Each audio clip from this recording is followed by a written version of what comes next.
Pumanaw na ang 8 anyos na batang lalaki na binugbog ng kanyang sariling ama habang ginagamot sa isang ospital sa General Santos City. Bandang 3:00 ng madaling araw nitong Enero 25, Huwebes, binawian ng buhay si alias Yuri dahil sa tindi ng pinsalang tinamo sa kanyang ulo at bali sa iba't ibang bahagi ng katawan.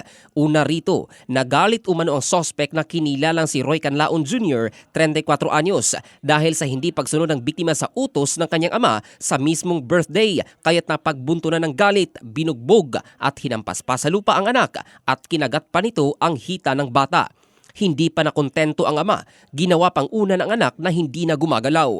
Mabilis na dinala sa ospital ang bata na nagtamo ng matinding pasa at halos madurog ang ulo batay sa medical record ng ospital, maliban pa sa mga bali ng balikat at buto sa likod at mga aparatos lamang ang nagbigay buhay sa biktima.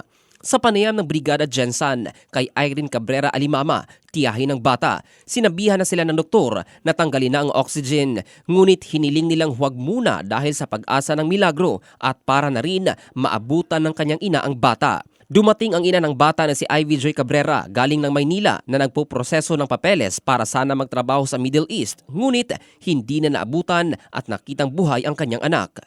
Napahagulgol na lang ang ina habang pinagmamasdan ang kaawa-awang sitwasyon ng anak na dapat sana ay inspirasyon niya sa pagtrabaho sa labas ng bansa. Tinungo naman ni Ivy Joy ang kinakasamang sospek sa loob ng Fatima Police Station Detention Cell at sinumbatan sa ginawang pagpatay sa sariling anak. Humihikbing humihingi ng tawad ang sospek, subalit wala nang magagawa ang mga luha nito. Sa ngayon, inaasikaso na ng pamilya ang libing ng bata.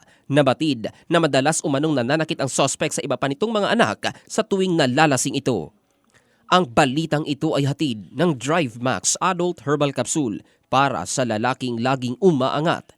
Ito si Jovel Candado in the heart of changing lives ng Brigada News Philippines, the Music and News Authority. Music